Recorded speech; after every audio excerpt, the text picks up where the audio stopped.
The ego is the system that runs your sense of self. It is made out of thought patterns, emotions, and behavioral loops, and the stories that try to hold it all together. Left unchecked, it creates endless existential searching, chronic disconnection, and the persistent sense that something is wrong. The goal of my videos is clarity, to see your identity and its contradictions for what they are, named precisely, to finally understand what it is that we're all running away from. If you're seen through the nature of reality, then there's no way back. There comes a point where you see how much society lies to itself, how people's sense of identity lies to themselves, how all the human stories that we tell about ourselves, be it our own human evolution, be it our own stories throughout human history, be it our culture, be it the way we relate to each other, be it the drama that we create in between people, be it the art that we made, or that we have this vision about our future idealized self, whatever it is, all of it isn't true. And there comes a point in each seeker's life where the extent to which this is seen is so shocking and overwhelming that there's no return. And there are very few people who can truly relate to the experience that this causes, because I'm not just talking to some like intellectual idea of this being untrue and it's all just atoms and physics and we humans create our own reality models. Like all of this might be true, but I'm talking about an embodied personal nervous system shift that happens after a certain level of realization. And all of this is fueled by suffering. Like you feel pain in your own body, in your mind, existentially, and you want to solve that pain. And intuitively, you understand that you can solve this pain by looking for what is true, which, if you think about it, is kind of odd, right? Like, why would truth cure these problems in the first place? But oftentimes people don't even recognize that they want to solve for suffering. And instead they are looking for the truth. But this instinct is profound wisdom. But why is that the case? If you care about dissolving your own suffering, you automatically will care about what is true. And when you care about what is true, the moment you have an insight about what is true and you're honest with yourself, then denial is not a possibility anymore. You cannot see what has happened, and we can ground it in something like very human and personal, like seeing that your partner cheated on you. Like you see something that is so emotionally intense and overwhelming, and it is just a fact that the emotional reaction to it is absolute. There's no way you can push it down because it is so in your face that it immediately attacks your nervous system. It restructures your mind and it cannot be changed, and might take 1, 2, 3 years or a lifetime to recover from this realization. There are existential truths that you can realize for yourself that give you exactly this feeling. It feels like something betrayed you, or something has been uncovered that you shouldn't have seen, or reality was hidden and now this hidden aspect has been revealed as like some bad reality that you shouldn't have witnessed. And the ego will immediately make it up as something that was a bad idea because the ego is literally the mechanism that tries to hide the truth from you.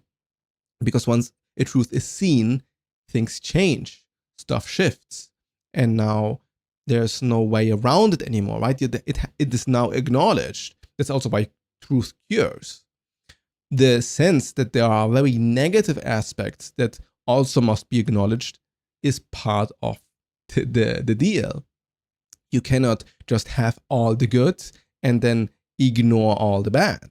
And it's precisely the bad that makes us hide from the truth in the first place, because oftentimes it means we must confront emotions that we do not want to confront. And what I want to tell you now, and this is both a kind-hearted recommendation and also a warning. If you've come to the point where you've seen through the illusional nature of reality and you are still uncomfortable or suffering and existentially unsatisfied, there's no return anymore. You must now follow the entire process to the end, which doesn't mean now that you have to become an enlightened monk or whatever. Like there are still phases that go deeper even when you are content and happy. But before that, there are still like a deep way down. And if you are scared to go down, you can do it on your own pace, right? You don't have to like take 5 grams of psychedelic mushrooms or go for like a 10-day or 20-day meditation retreat immediately, right? Like everything in its own time and place. But you will be confronted with these negative emotions again and again and again and again. Because now you've opened up your nervous system to what is true. And this often means repressed emotions, repressed memories, repressed feelings. And now there's no way that you can unsee them. And in a way, it is also kind of the end of all existential searching, because oftentimes spirituality or even depth psychology has like an intellectual fantasy behind it. Like you enjoy watching spiritual content of YouTube because it is kind of soothing and creates a sense of fulfillment or depth or contentment, that life is kind of like deep. And when the truck of truth hits, then the reaction is oftentimes like, okay, wait, this is too real. Like this is actually too much. I actually thought that I could play around with it a bit and just have it like as this soothing background instead of something that hits me like a truck. And yeah, then there's no return anymore. Now the good news is that this sense of dead end, like this feeling of, okay, so now what, right? Like I've come to this place now. This place is full of truth that it seems like I cannot evade anymore. Like I am confronted with the void now. Now what I do. And the most difficult part of this entire process or journey is that in a very real way, there's nothing that you can do. You are completely at mercy and powerless to it. It is surrendering that the ego doesn't want to do. That's precisely the point. How can I skirt myself around my responsibilities? How can I not own what I completely feel? How can I make it so that I don't actually have to live out the consequences of my own insights? And it is precisely that doesn't work. You cannot run from the truth. It will catch up. The beautiful thing is that if you look into the void willingly on your own accord and you take the decision to move through it, then you'll find yourself in the most beautiful place on earth. There's so much that sprawls through existence that is wonderful that we are blind to, because all the stuff that I just mentioned is stuck in our head and weighing us down. And it is not making us look at the amazement that is always out there. And there comes also a phase then where you feel like you cannot actually follow your life's purpose anymore, because your purpose now seems kind of pointless too. And it starts to feel like there's nothing really that you can give to your reality. Like whatever happens is just kind of whatever, because nothing really matters. And it is odd to which extent this is also true, and how a lot of what the ego wants is that this isn't true, and that you can also kind of create meaning that is completely artificial and based around false narratives, and from there you can just kind of live happy and ignorant. And once you see the truth, this also doesn't work. The normal idea that, a lot of people have about what purpose is doesn't actually exist in like the immediate presence. Like it's more of a concept than a reality, which makes people feel so lost. And looking for purpose as some sort of thing that you could find like objectively doesn't make sense. It is something that is self-created through action, and then through a lot of action you can get a shape of something that moves into a direction, and then you can call this entire movement like a purpose. But you cannot tell yourself where you want to go. Like, for example, the purpose of my life is to make $1 million spiritual empire. Like I have this goal. And if I have this goal and I kind of ponder on it, then I could tell you, yeah, I guess it's my purpose, right? Because I'm moving in this direction and everything I'm doing is to, facilitate this work, help people, awaken, be empowered through their own consciousness and all of this stuff. Like there's like a purpose there that moves me into this direction because I enjoy the process. But as a matter of fact, from every moment to every next moment, that there's nothing emotionally there that makes me like be super invigorated. That like, oh my God, this is like the purpose. This is my life mission. Like I need to do this. There are moments where this can happen. That there are especially spiritual induced, or I wanted to say meditation induced moments, or also substance induced moments that liberate this energy from time to time, where it's like, wow, I have so much ambition inside of me. Isn't it beautiful, right? Like this does exist in momentary sprouts of motivation, but it's not some ultimate sense of purpose that gives my sense of identity meaning, because this entire mechanism doesn't run anymore. But you can still move towards a fulfilling life despite of it. And if you have seen through the illusions of the ego and you are mourning your sense of ego identity that could relate more to other people or relate deeper to your own purpose or whatever, then I can tell you, you do not need to fear this mourning, because most people who have this sense of ego-driven purpose are, in most cases, unhappy, because mostly it comes from a sense of lacking something. If you lack something and you need to find the truth or find your purpose to not lack it anymore, then you'll run endlessly, because there is not actually something that can fulfill you. Like the only thing that can truly end things and wrap it up as like, this was the purpose, this was the fulfilling life, is death itself. And then it's actually the end. But without it, then you'll always be in this empty space where you're just free to do what you want to do. And this sense of freedom only truly crystallizes once you've moved through the entire process of seeing everything that is true.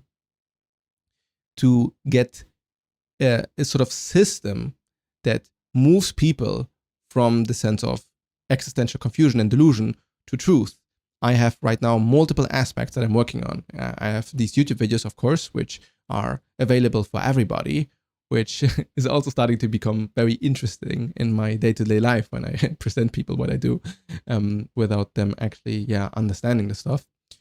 But then there's also the Substack that I have. Then I also do these ego audits where I talk to people one-on-one. And upcoming, there's my Lucid Circle community that I'm now building, where I basically want to teach people how I got to this sort of state that I am right now, or how I learned how to think in this analytical way. So if any of this is of interest to you, then check out my Substack, subscribe there, and you'll get notification about anything new that is coming up. The numbness of existential awakening is often the sense that there is no way that anything could possibly mean anything anymore. And it is kind of silly if you truly look at everything for how it is, because it is much more closer to truth to say that everything means way too much.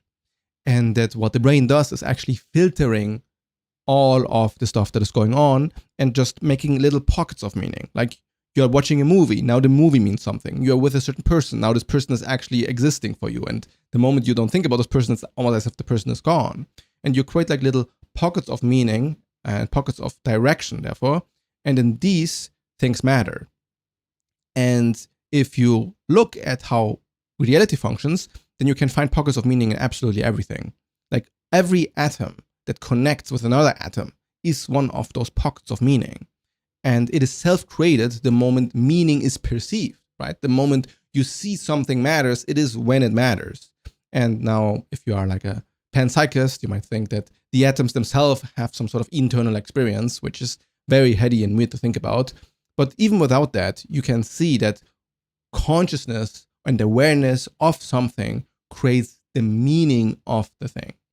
And therefore, when you see what is true, what you'll see is that these pockets of meaning sprawl absolutely everywhere. And it is the amount that you can feel that makes people not want to follow all the way towards the truth, because there's actually way too much to look at, too much to be observed. And mostly so that you don't get lost, it is almost always just your own personal stuff that matters most. And a lot of this existential philosophical stuff usually is a sort of projection from the personal. Like if you feel like that reality is a deterministic system, then you're going to build a philosophy around determinism. And through the philosophy of determinism, you basically insert this reality model in your own operating system, and then it becomes reality. The same with free will. If you're biased for some reason for free will and that you feel like you have freedom of choice, then you're creating a belief system around free will and installing this in your operating system. And a lot of what truth seeking is about is trying to find where free will and determinism are actually the same thing. And this can be done with almost everything. And I have many other videos where I cover this conundrum, which, you can find here. But the real point is that you really must care about what is true and not what you want to be true. And I can tell you that if you have a belief system, like, for example, free will, then what you're denying is the opposite. So you are believing in free will, so you're in denial about determinism. Or you believe in determinism, therefore you're denial about free will. And this also works with God. Like, you don't believe in God. Now, in which way does God exist? And in which way are you in denial about God existing? And you do believe in God. In which way are you in denial about God not existing? And this is, very mindfucky for most people, because, hey, when you're talking to me about the truth, then there must be like one truth, right? Like, what is the thing that is actually true? Does God exist or does God not exist? Is free will true or is determinism true, right? Like, give me one thing that I can conceptualize and hold on to and form part into my identity model. Now, you see, the point is not to find one singular truth, but to deconstruct the way your mind thinks about truth in the first place. Because the way people think about truth in the first place is to attain it as a new identity structure. And once you have this identity structure, then you do not want to question it. If you do not want to question it, you will not find out what are these deeper layers of truth, which is exactly what people are in denial about. Being in denial is the cause of all suffering. If you do not see how things are actually like, you are in denial about how things are actually like. Therefore, you have an identity about how things are like. And the identity makes you cling to one framework and one reality model. This form of thinking infects itself into all your visions about reality or opinions about reality. And therefore, you are full of clinging, where you need something to be the case, aversion, where you don't want something to be the case, and therefore create resistance in your own mind, body, nervous system. And that's why Buddhists say that, all clinging and all identification is suffering, because you are not actually living in reality anymore. In reality, immediate presence, like immediate conscious experience, is the only place where you're actually at. And everything that the mind does, which is thinking about itself and conceptualizing reality, is removing yourself from what is actually going on. And when you see what is actually going on, then there's no way to go back from that, because this is just what is actually going on. There's a place of no return. You are now within what is true. And truth has the quality of being unfalsifiable, of being unchangeable. It's just what is the case.